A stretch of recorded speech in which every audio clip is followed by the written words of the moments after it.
Peace.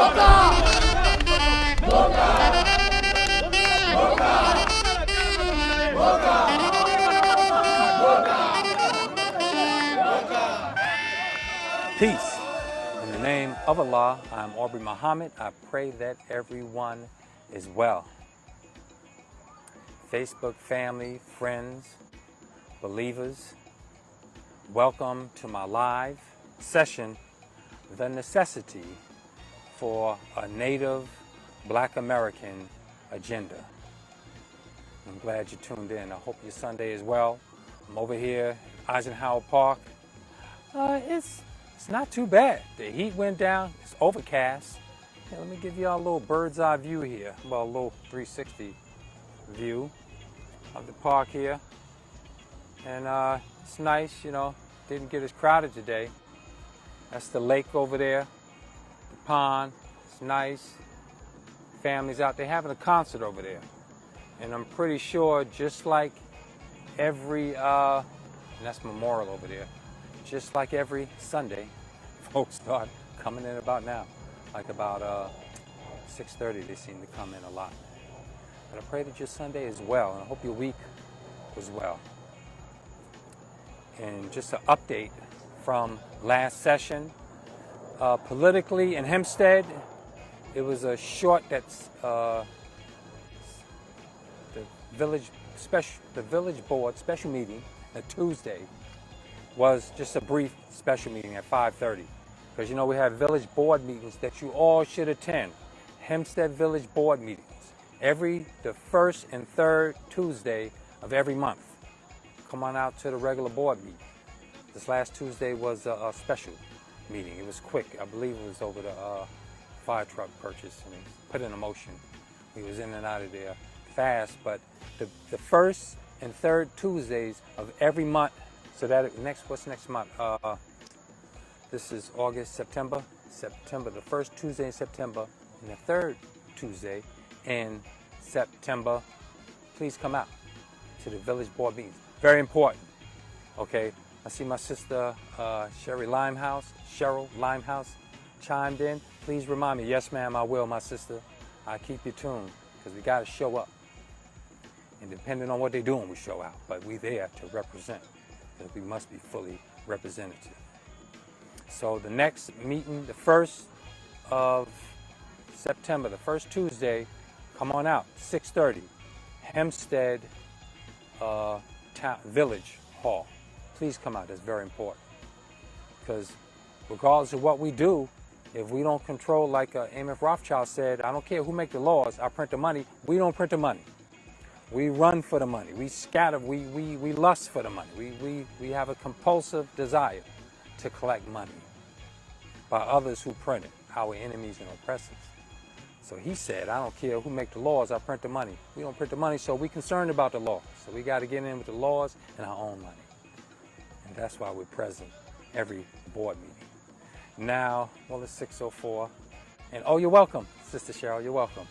It's nice out here, too. It's overcast. I hope it don't rain. And let me know how this audio is. This week I tried a different lav mic instead of the Rode. This is a Deity. I hope it doesn't reach out because there's a lot of chatter going around me. But it's close to my chest. And other than that,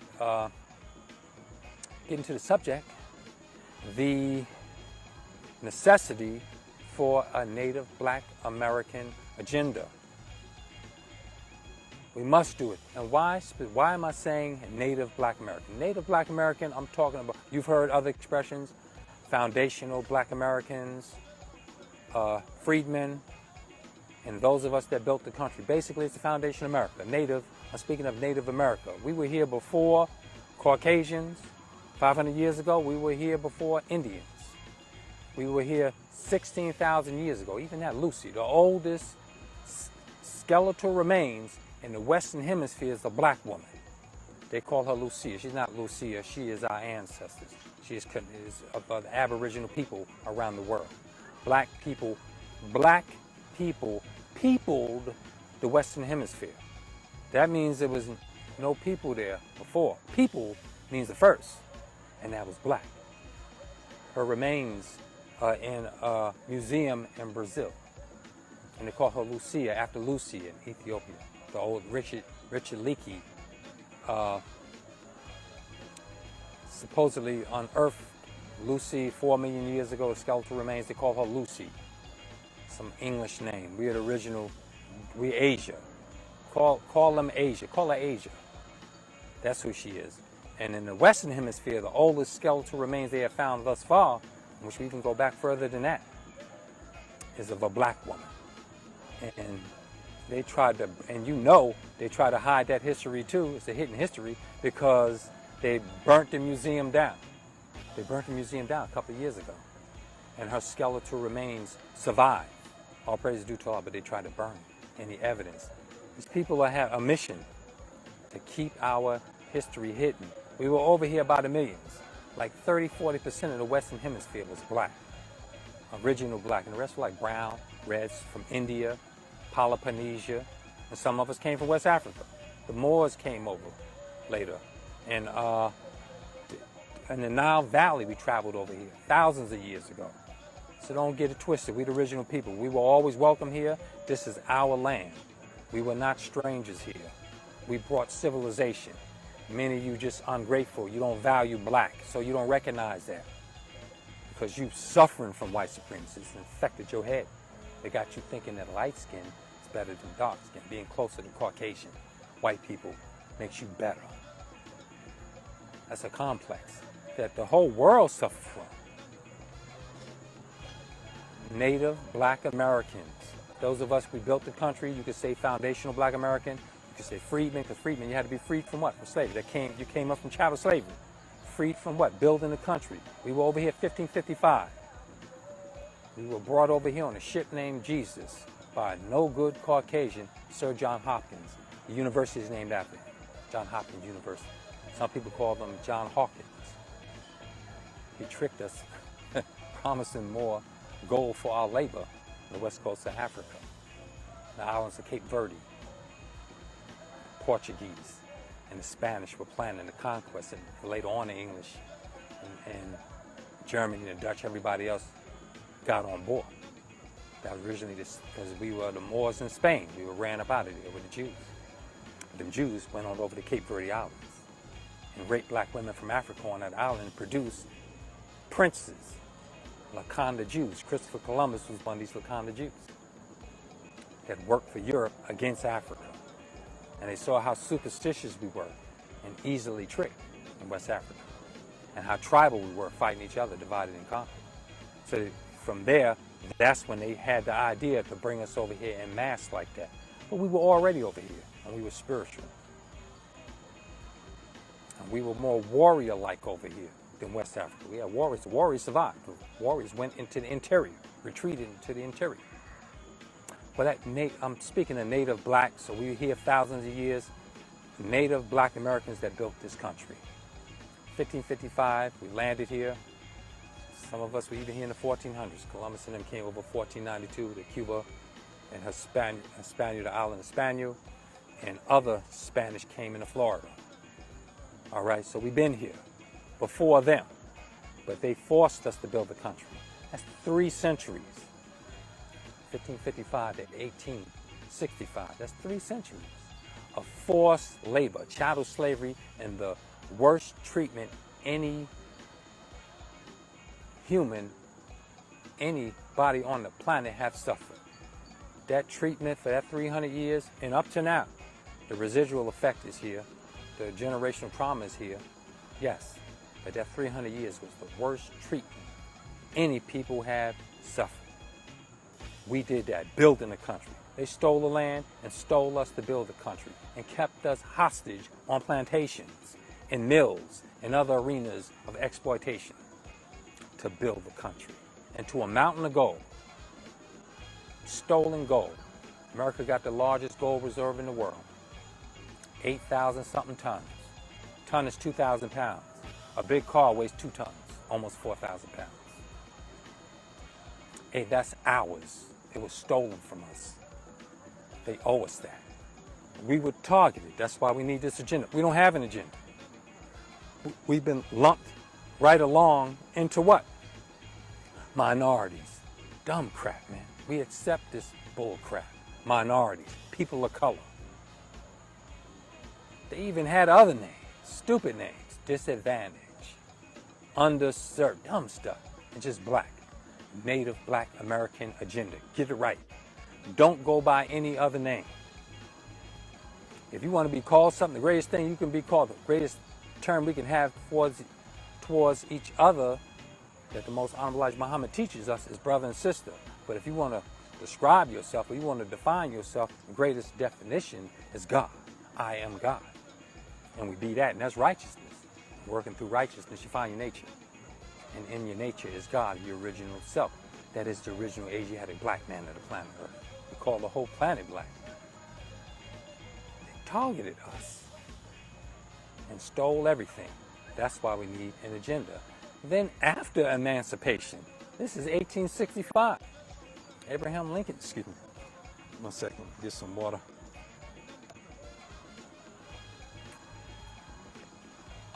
Luckily, it's not hot out here. It's just cloudy and overcast. Hope it don't rain. A little cool breeze. You know, 300 years of chattel slavery. And then after that, emancipation. Lincoln didn't fight to make us free. Lincoln was fighting for the Union, to preserve the Union. And the states that separated said, we separated on the basis that we want our own economy, which is slavery. But that's not what Lincoln was fighting for. Lincoln was fighting for the security of the Union, because when Stonewall Jackson and Robert E. Lee had them great victories around the Gettysburg time, they had great victories. They defeated the Union in some big defeats. Then Europe started to recognize the Confederacy as a separate country. And Abraham Lincoln was pinned against the corner. He despised, he didn't have nothing for us. He said, well, I'm fighting against slavery. That was to deter European countries from recognizing the Confederacy as an independent nation that they were trying to do, to continue chattel slavery. But slavery has continued anyway in a different iteration, different form. It's a modern form of slavery. Debt is slavery. Mental colonialism is slavery. It's all in the mind, your mentality. And he imposes it on us every day. Now, after emancipation, they stole, since the last 100 years, they have stolen 12 million acres of farmland from us. After emancipation, they razed our all-black towns. We had hundreds of them. 60 were major, but the most well-known was T-Town, Tulsa, Oklahoma, Black Wall Street, Rosewood, Los Angeles, Durham, North Carolina. Those 60 were the largest ones. Hundreds of them were razed. Google the term razed, R-A-Z-E-D. R-A-Z-E-D, razed. That don't mean that you conquer, that means that you're surrounded, a town, a city, a hamlet, a fort, a castle, and then you burn it to the ground and you take everything out of it and you run us out of it. Them all black towns, they burnt them down. They ran us out. They took all our possessions, everything from us. They murdered us, raped us, and they did it outright. And all of them had something in common. There was a common theme behind these planners. What was the common theme? A black man tried to rape a white woman. That was what they did to Emmett Till, that same accusation. And he was just being supposedly fresh by even saying something to her no-good ass. The woman's still alive. A murder. A cohort and murder lynching of a black child, Emmett Till. That was 1955.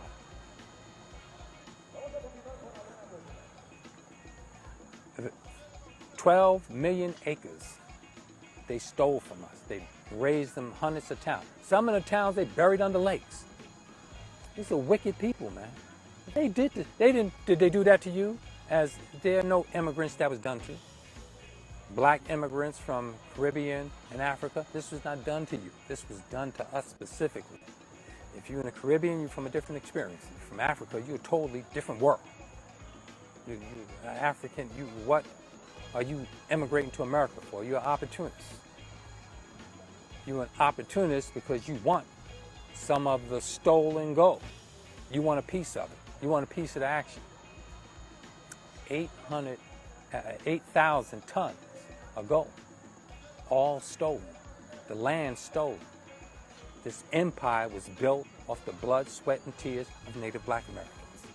Immigrants didn't even start coming over here to after chattel slavery, to the late 1800s. What was the purpose of immigrants? Most immigrants come for opportunity. White people had it made in America. There were no black immigrants then.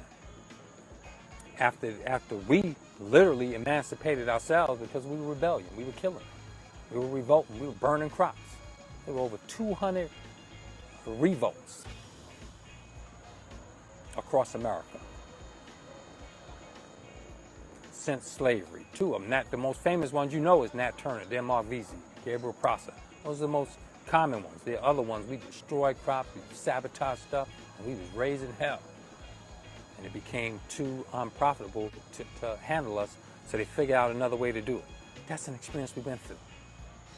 So that's why we must have an agenda to address that and correct that and restore that. And you took the 12 million of farmland. I didn't say land, I said farmland. They owe us 200 million acres of land. And within that 200 million, we need mineral-rich land with a port towards the sea. You owe us about 20 million in farmland, but 200 million total in land. And you owe us 500,000 each. That's reparations for what you have done.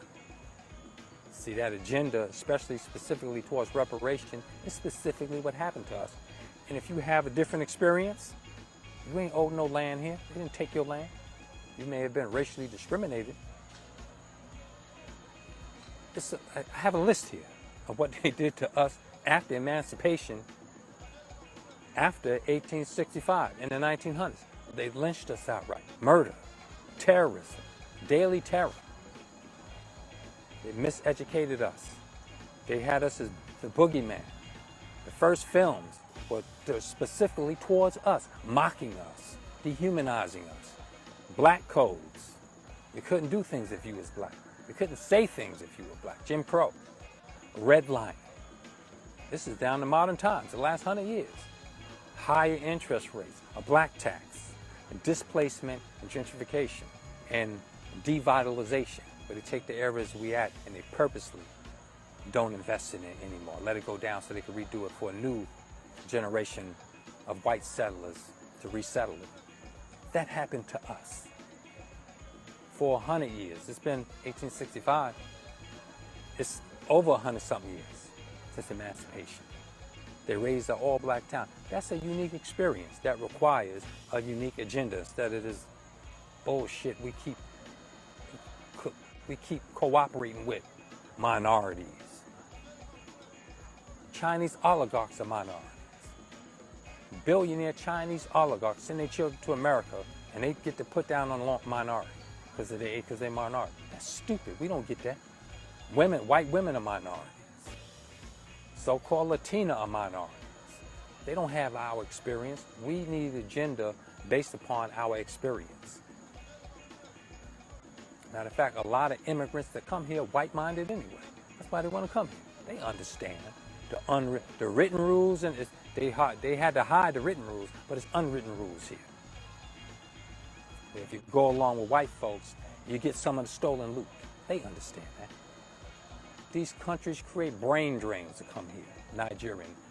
Nigerians brag about being the highest income blacks in America. You're immigrants.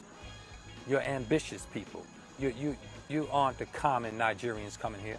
If you're in New York selling watches and riding Uber in Manhattan and Harlem. Your brain drain comes. India. It's a brain drain. These aren't representative of their national people. These aren't an average group of people.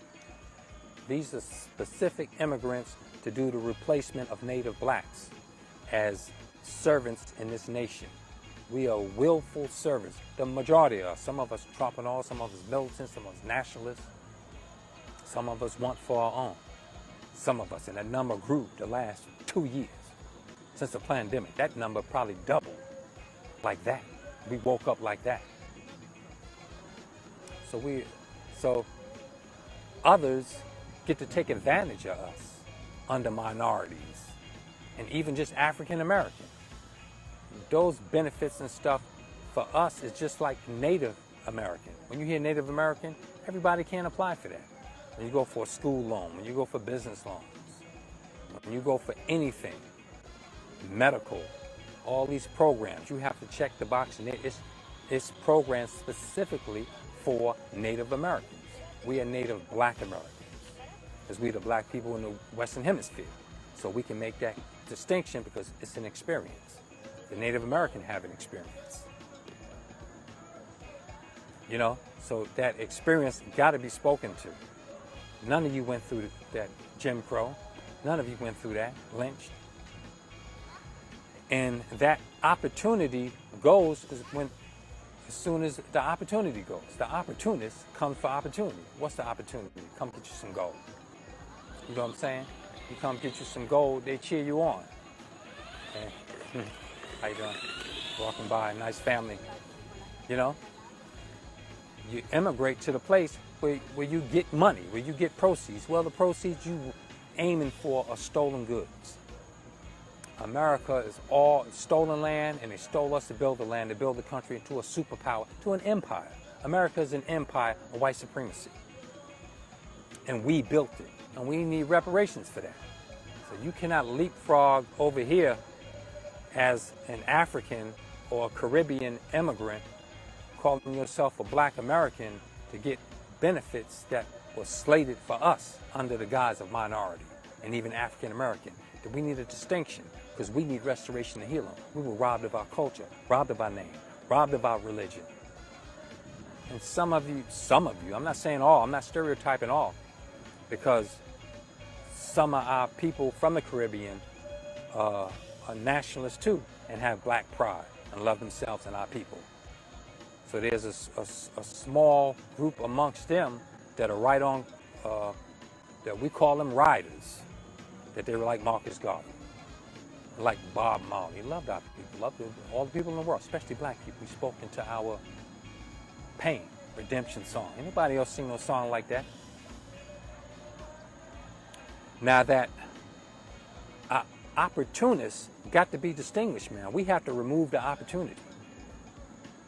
We have had 12 million acres of farmland stolen from us.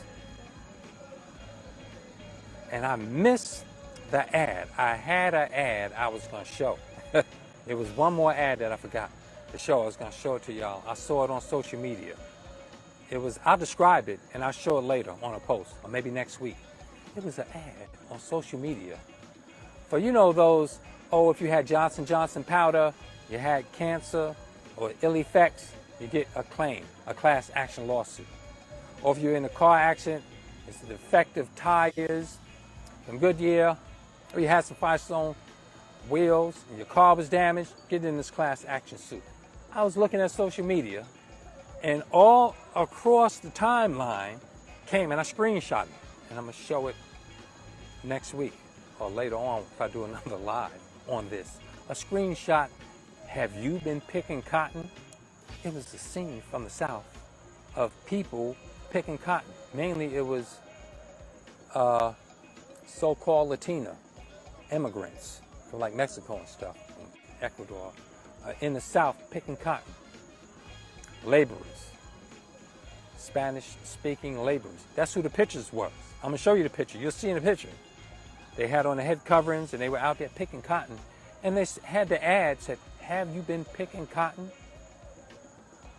And I'm like this. This is like the most cringe shit I've seen this year. I'm looking at my timeline. Have you been picking cotton?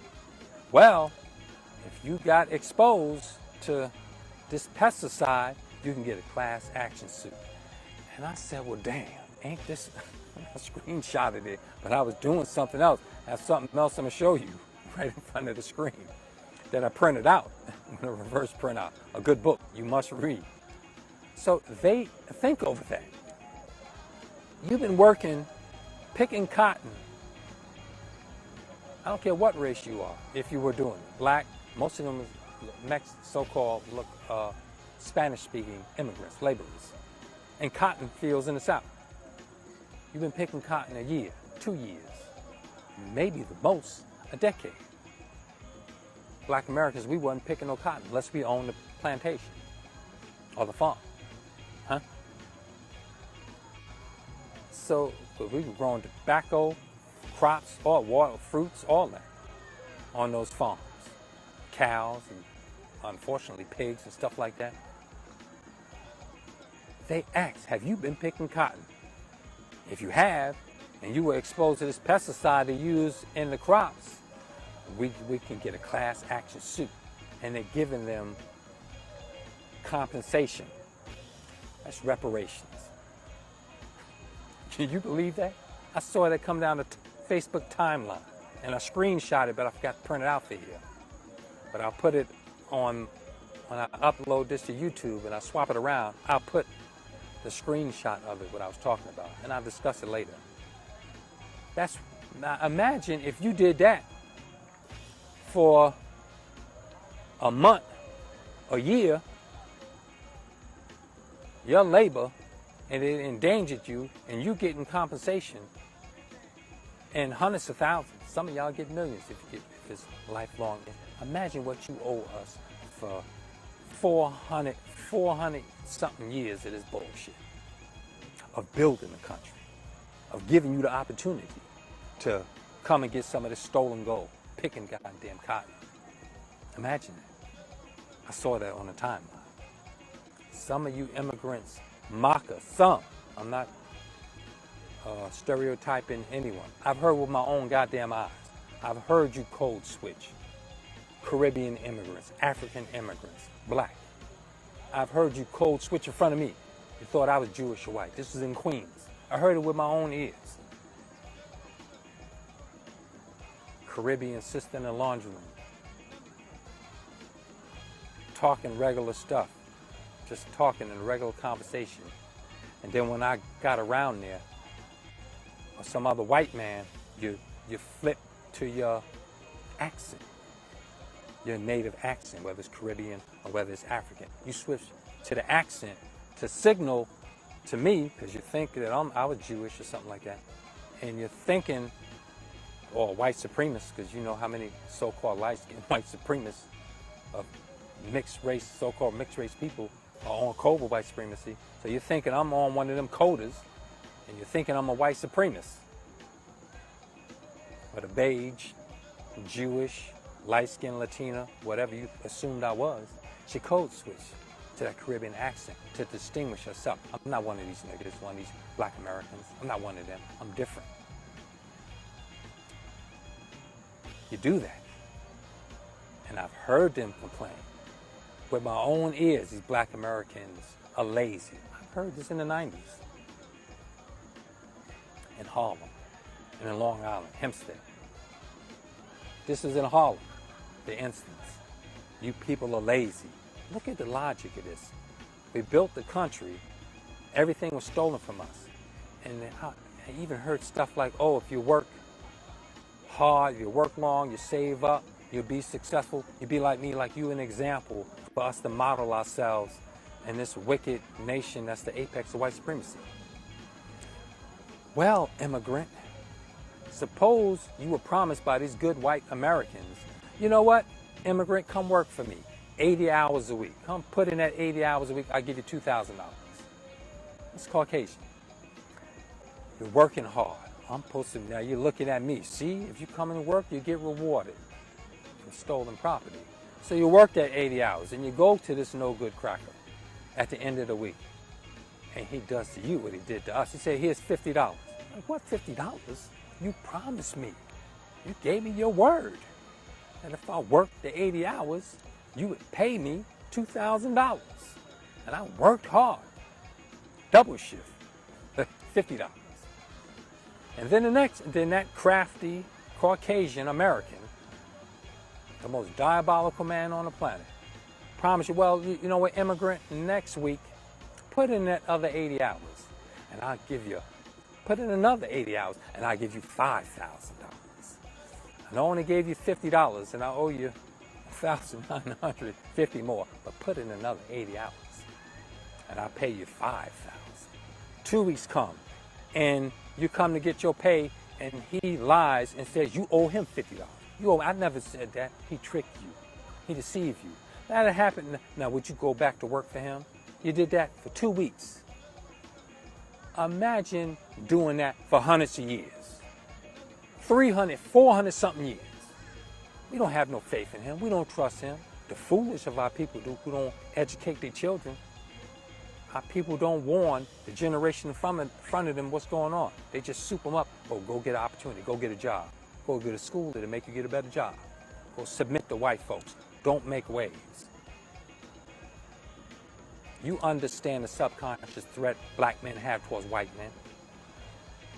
And you protect them. You shield them. Oh, don't show out. Don't say nothing. Black men and black boys are always being suppressed. We are suppressed by our own people. And our women do it for security. A black woman wants to secure a black child, protect him.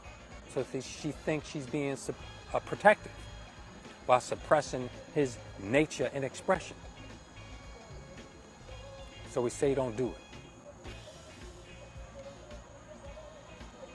We have been robbed like that for hundreds of years. So immigrants, you have that trope that native black Americans are lazy. We're not lazy. We are tired of being tricked and deceived by a diabolical magician and a white supremacist. Matter of fact, I have a book for you to go and read. I do have that here. I printed that out. I printed this out. Now it's reversed. Go read this book. At the Final Call, thefinalcall.com bookstore, online, the bookstore. This breaks it down. This is called, see, it's reversed for this selfie screen, but when I do the upload the video to YouTube, I'll show the actual printout. This book is called How White Folks Got So Rich, the Untold Story of American White Supremacy.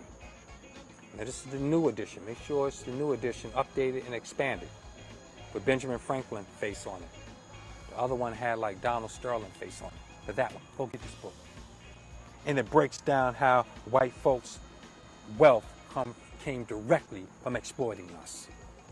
It's a little small book. They need to expand it, make it bigger read and stuff. But I'm gonna do a whole series on that subject, how white folks got so rich. Go read the book. And while you're at it, also order Message to the Black Man and How to Eat to Live by the Most Honorable Elijah Muhammad. Message to the black man in America. This is my message to you, the black man and woman in America. This has specifically happened to us. We have a remedy. We have a cure. We have a solution. All we got to do is work the plan. My beautiful people. That's an experience we went through. And also, proof that we're waking up. Look at recently the events. Recently trending on Twitter with these terms. I have it written down here. My brother for the last month trending on Twitter had been Tariq. That's our brother Tariq Nasheed. Reparations. Black Americans.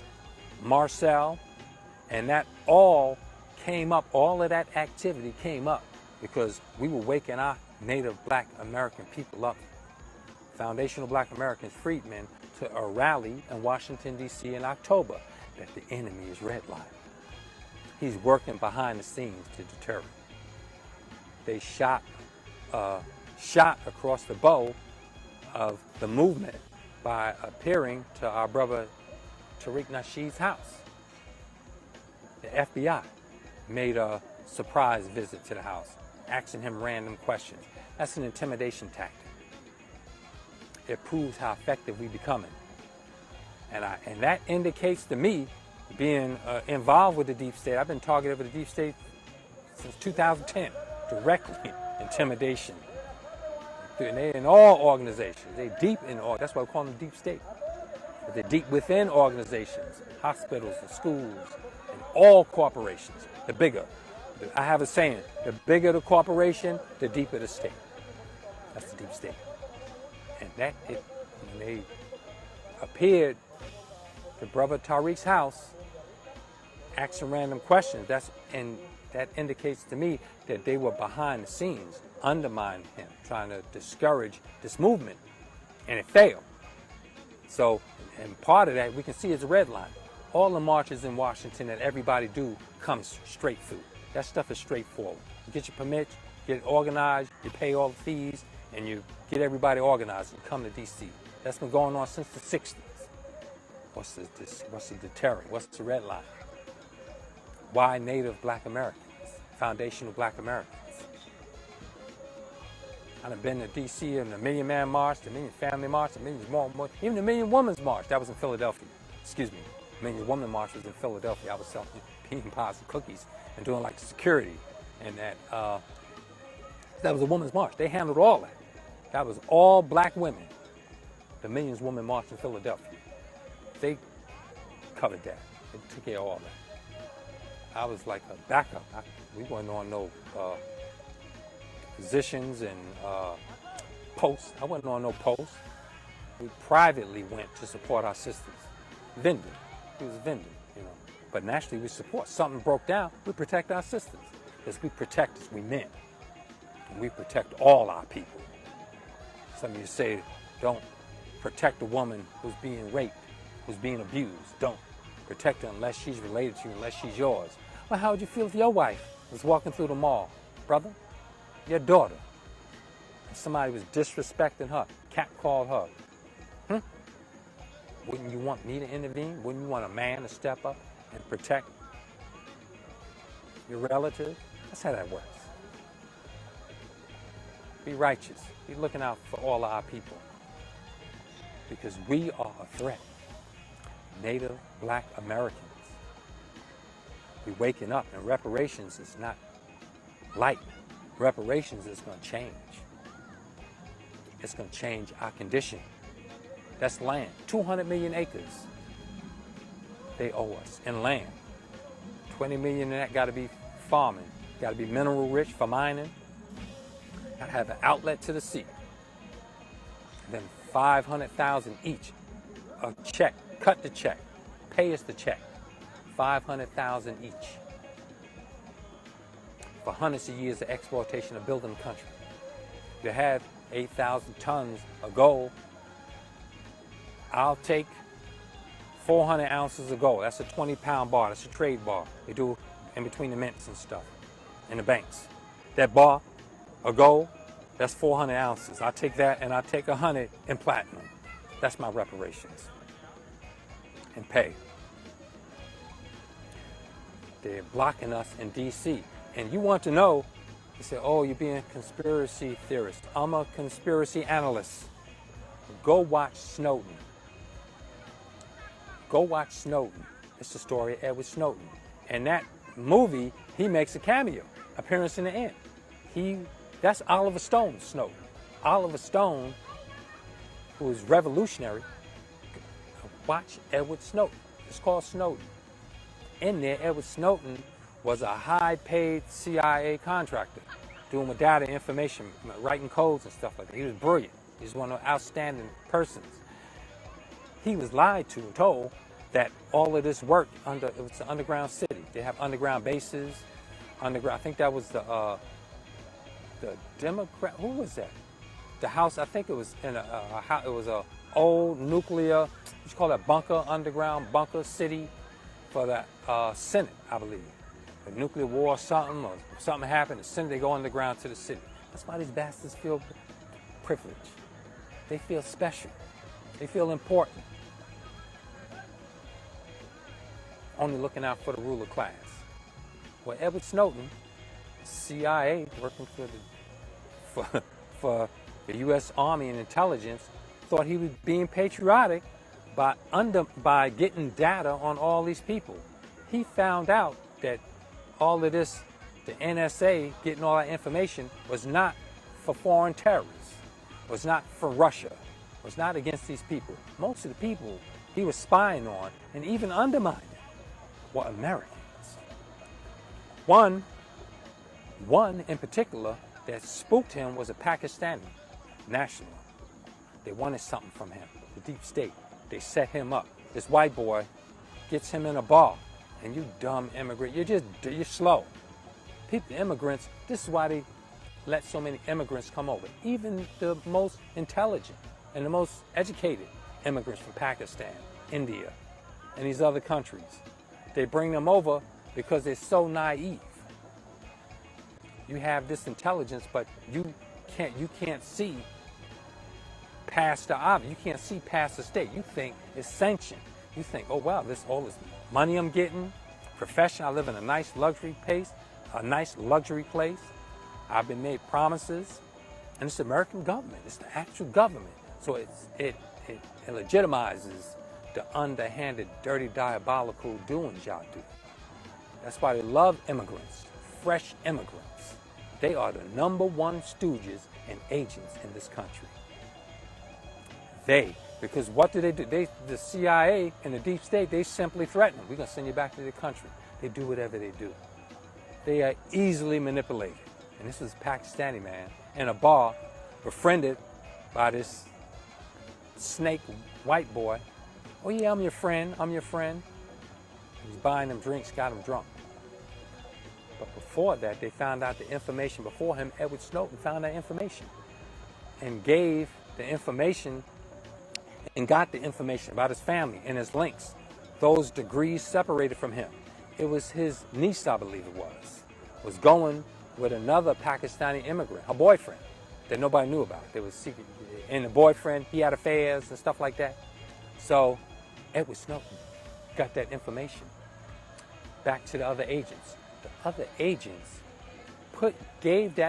they deported the boyfriend of this Pakistani national that they were targeting to break him so that they could get him to do more. So they set you up.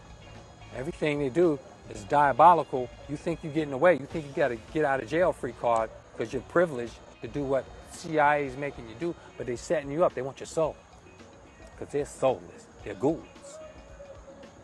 They had this Pakistani man leveraged by the association with his niece, and the niece found out through CIA disclosure of her boyfriend that he was cheating on her, and they deported him. She committed suicide with sleeping pills. So this silly Pakistani immigrant comes over. He working with the deep state. He comes over in the bar. You know, my life has changed ever since I met you. This is Edward Snowden and that other cracker that told him, I'm your friend, getting him drunk. My life has changed. He said, my niece committed suicide. And Edward Snowden was like, I'm directly responsible for that because of me. And the white boy had Edward Snowden go call the police. He pissy drunk.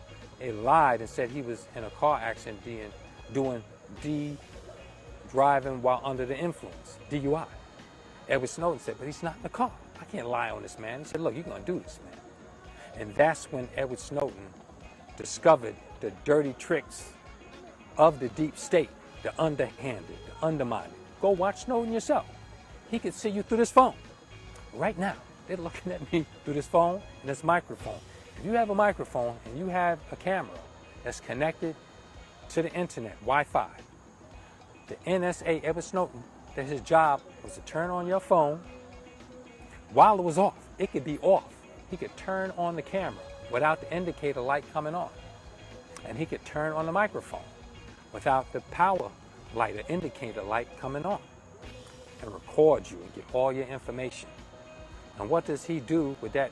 And how does he do with that source of this camera? He triangulates it with other phones around the area, and you see everybody, like that Batman movie.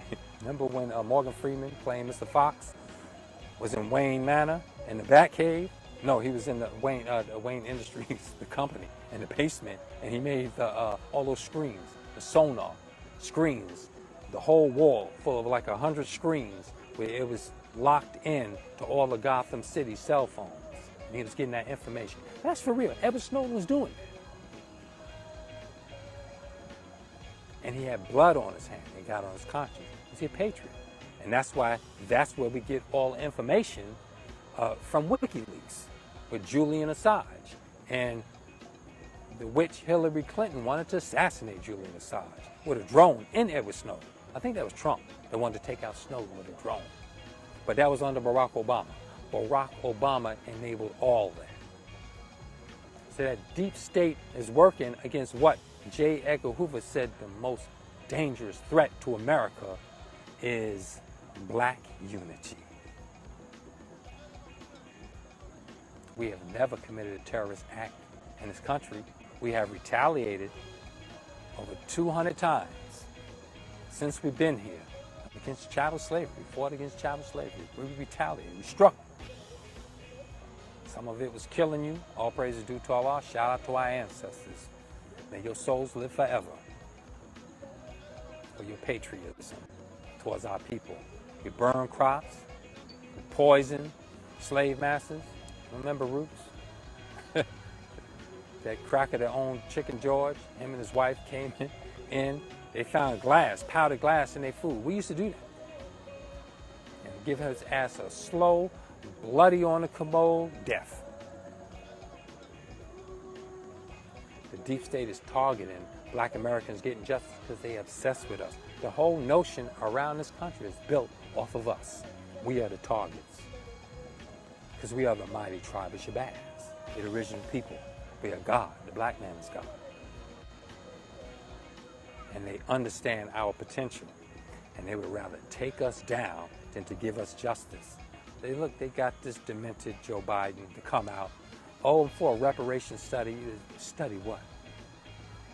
You could read this book. You could read this book and see what they did to us. It's already written. We got the record. We have it. We've assessed it. It's on the back of Muhammad Speaks, which is now the final call. What we want, what we believe. That's land, that's resources, that's technical backing for 25 years, military backing. Why 25 years? We could do it in 10 to get away, but 25 years is so that we can, under quarantine, educate a new generation of black people that do not trust Caucasians. Because that's the key of our tragedy of black in America. We trust Caucasians. The FBI made an appearance to our brother Tariq Nasheed's house as an intimidation tactic. You're organizing, you're trying to get justice. Don't let them intimidate you. And that red tape, this needs to be public. We need to put this out in the public arena. Where's red tape coming from? We need to see documents. We need to see emails, phone calls. You know what I'm saying? Excuse me.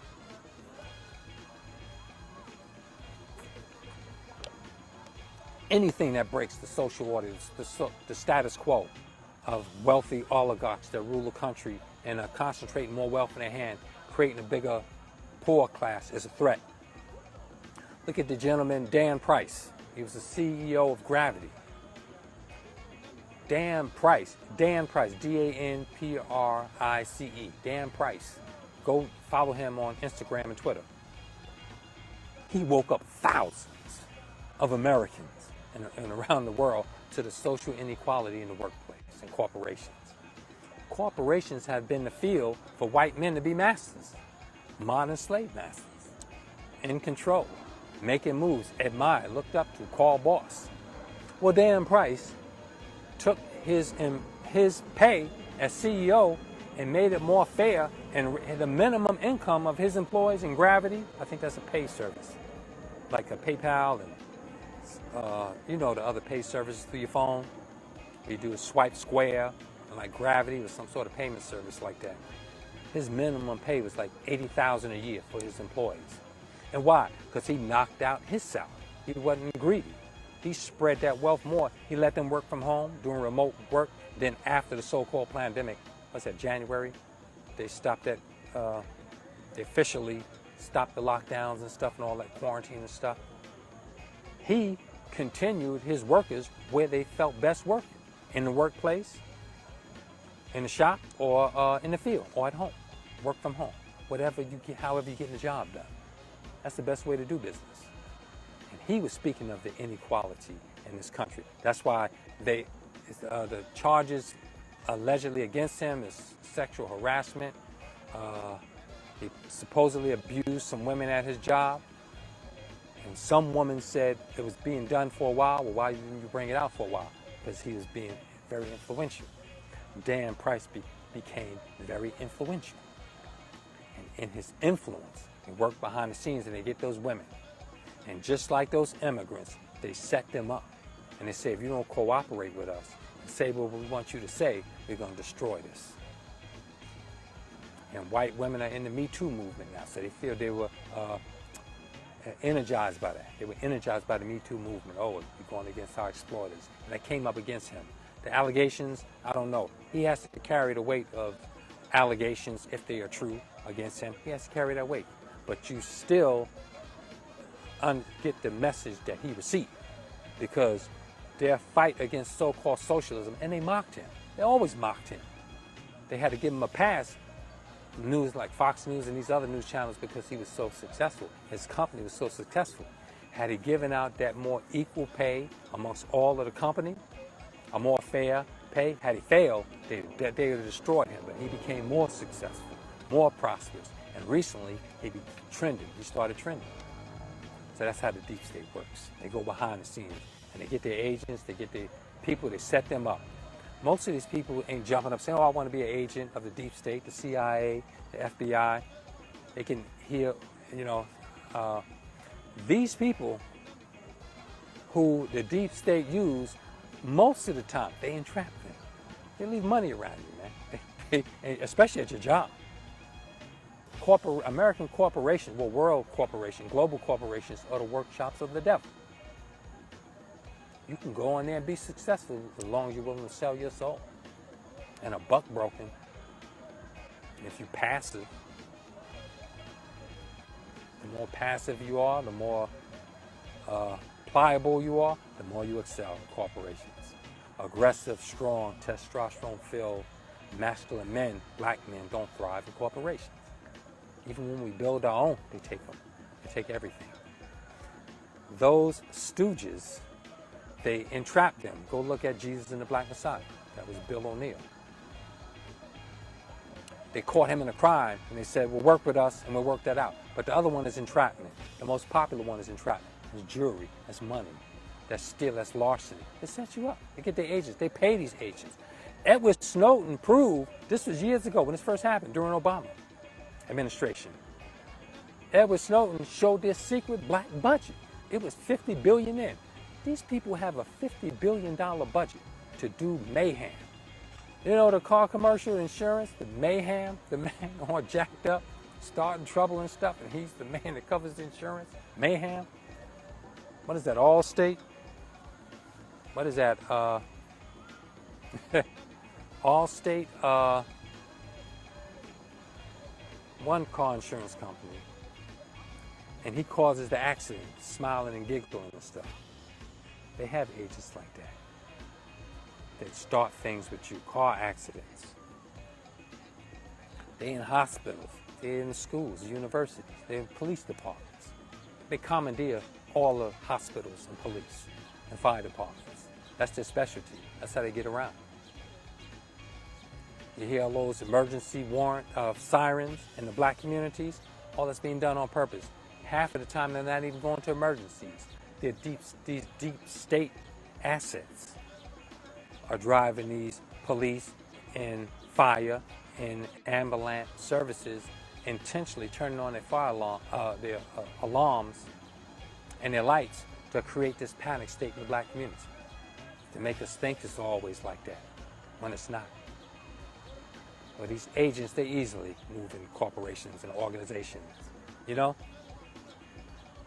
to undermine people. And they did that to Dan Price. And Dan Price was saying that socialism is the key. And he was correct.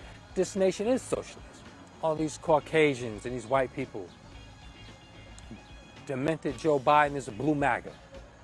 And the Republicans, you hear them fight. They're both on the same page against socialism. You against socialism of the common person. The top oligarchs and the top wealthiest people in this country, especially in politics, are pure socialists.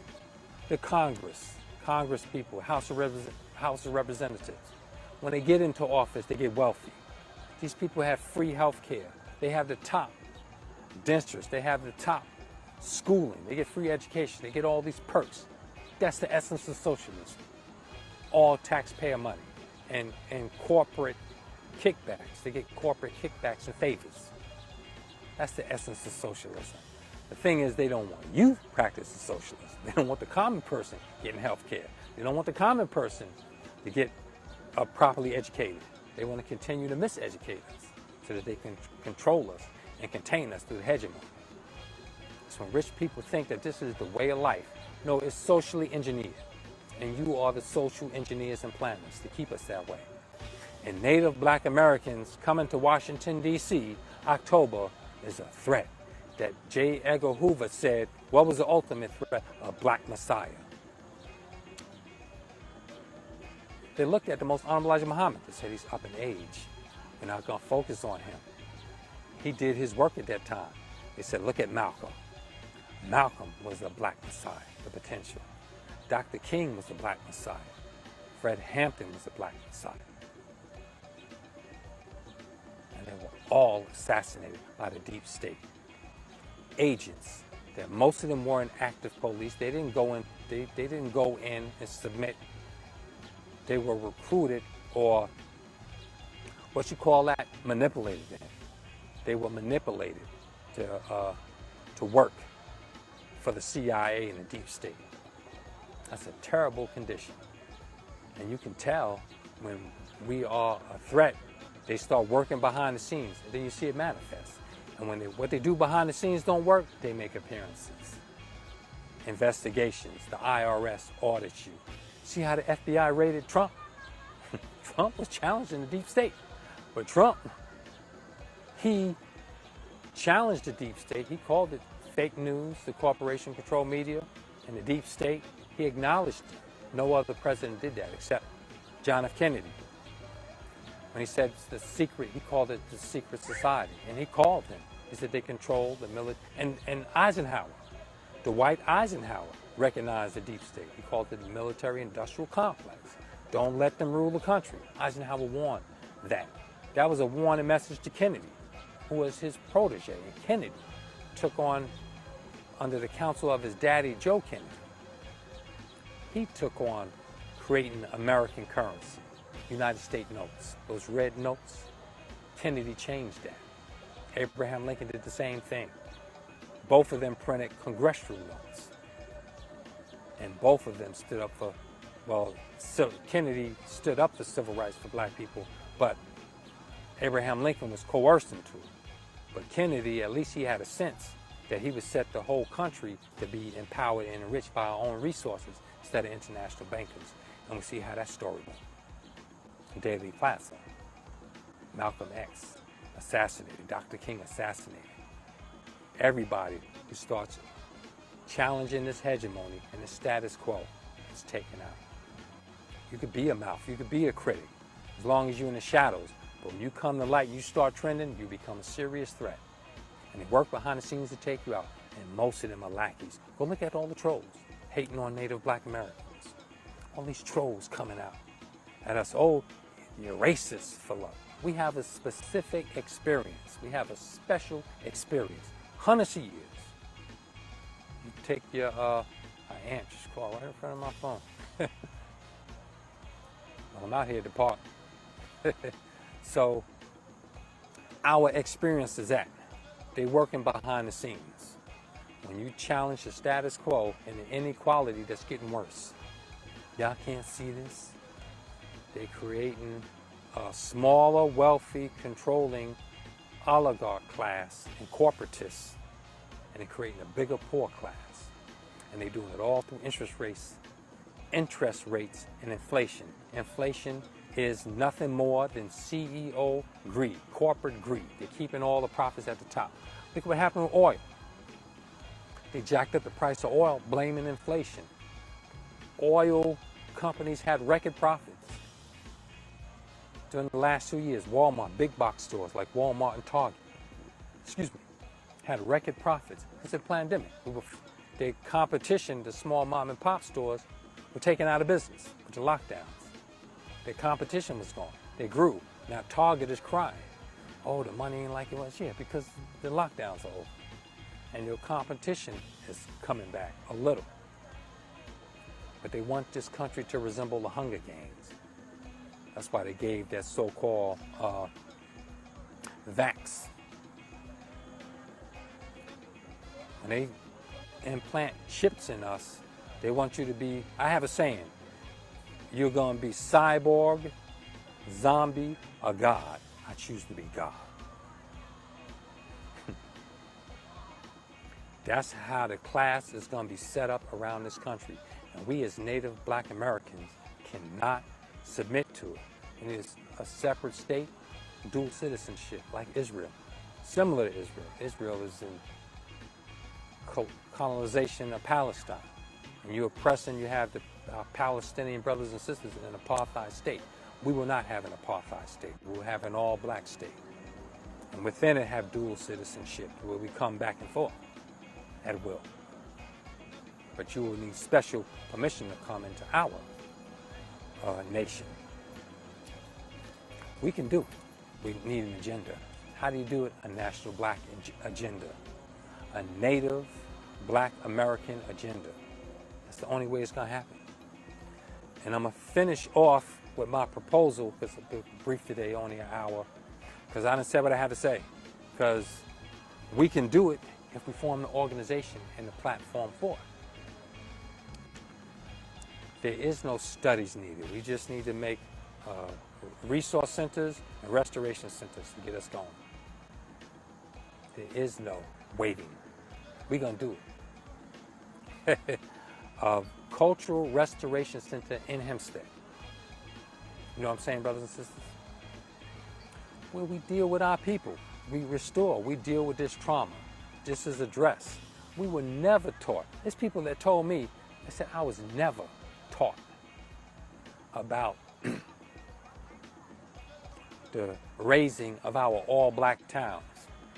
I didn't even know that anyway till I watched the Tony Brown Journal. That was in the late 80s that I learned about our all-black towns. And then we had the VHSs in the black bookstores. When I started going to the black bookstores, well, they hid that history from us. They have hidden everything from us. And they've hid our potential. And we will not fail. Once we know. Because you get the resource center, that's where we illumine our people, and that'll be a springboard into us getting the knowledge of self, to getting our culture, understanding our experience, weighing how we're going to relate to other nations now. That's a serious relationship we have with Africa, the north of South America, like Belize, those areas, Guyana, and the Caribbean. We have to develop a specific trade relationship with our people, start producing our own goods. You know? Because the Caucasians have us under the longest standing economic sanctions on the planet in history. Native Black Americans and Native Americans are under the longest standing economic sanctions on a people. 3 centuries of chattel slavery and 150 years of this terrible condition. But they just keep taking advantage of us, taking from us. They stole 12 million acres of land, farmland, that we were producing on. We were swindled out of. Stop telling us to work hard. You are hardly working. America, once more, I'm going to do a series on this. Buy this book, finalcall.com, How White Folks Got So Rich. The untold story of American white supremacy. Sums it up. You don't have to make any more claims. Read it yourself, unless you're a student yourself. When you're envious or you're jealous. Our position is unique. But while I'm here, let me speak on our other people of reparations in the Caribbean and South America and Africa. Africa's colonization. Reparations, you go directly to Europe, to the European nations that colonize you. In the Caribbean, you go directly to the European nations that colonize you. That's your reparations. I support you on that. South America, Brazil, you go to the Spanish, the Portuguese, whatever European nation exploited you, enslaved you, you go to them and you get reparations. We as Native Black Americans who built the country were here from the beginning, even before white folks. We are due a specific reparations. We get all these trolls from all over the place coming into our talking spaces. They don't go into any other groups, social media, discouraging them from reparations. Jews still get reparations. Every year you go on your tax forms, say it's a Holocaust survivor settlement. Did you get that last year? They still recognize that. Nobody goes into there saying nothing to them. We don't. The Japanese, they were in internment camps. They got reparations. We didn't raise one speck about that. We didn't say anything about that. None of you did. You just gave it to them. Who else is that? Reparations, Native Americans. They have specific organizations. They have specific American government agencies and departments for Native American reparations, for land and filling out for services and stuff like that, specifically for them. We have not challenged one. We have not discouraged any of you from getting there. But it's always somebody coming into a Native Black American reparation forum undermining us. And do you know why? Because they're scared of our rise, our reemergence. Brother Muammar Gaddafi, Colonel Muammar Gaddafi, our beloved brother, the King of Africa, the first black president of America, gave reparations. He was a proud black African Arab, and he represented the Arab world. He wanted to unite the Arab world with the African states of the OAU, Organization African in Africa. The Arab League rejected him. The Arabs rejected unity with him. They despised black people. Brother Gaddafi offered us reparations. He didn't go to Belize. He didn't go to Brazil. He didn't go to Africa. He didn't go to the Caribbean. He came to the black man and woman in America. He came to the Nation of Islam. He came to Minister Farrakhan. He said reparations for the black world. What the Arabs would do would be justly done through the black man and woman in America. And he recognized the leadership of the Nation of Islam under the guidance of Minister Farrakhan, the leadership, the representation of Minister Farrakhan, of the most honorable Elijah Muhammad, who is alive. That Brother Gaddafi admired, and Muhammad Ali loved us. The Million Man March excited him. He was screaming. He saw the Million Man March on TV, and Farrakhan said he called him. He couldn't recognize who it was. He was so excited of what we were doing, the moves we were making. And he offered us reparations, and he started at $1 billion. And then he even offered to arm us during the Savior's Day in the 80s. Said, Black America, I give you arms, free yourself from your wretched condition. Mr. Farrakhan declined the arms. So we don't need that. We'll do it another way. So basically, we have arms.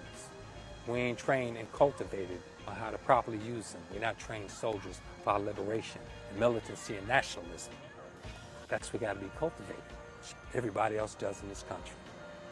But all of a sudden, it comes to Native Black Americans. It's taboo. So that's my point. That's what I have to say. And I'm offering for us to start a Native Black American Cultural Restoration Center. We can start right in Hempstead. We just have to protect it, though, because it's a corrupt board that will let outsiders do anything to us. But once we secure that foundation civically, politically, and economically, we start building things and grow from there. Let it be the springboard for great things. We can do it out of love and self-respect. Isn't that right? And all through Allah. Keep Allah at the center of everything. All right, family, I'm about to go. Oh, they jamming over there. They always have nice concerts over there in the amphitheater. So hope you enjoyed the chat with me. It was serious. That's an agenda. That's for something else for us to do. And we can make it happen. We must get reparations, restoration, and justice. Long overdue. It's our time. Come on, brothers and sisters. Let's do this. All right. Hope you enjoyed our chat. I leave you as I greeted you in the ancient Arabic words of peace. Assalamu alaikum. Peace.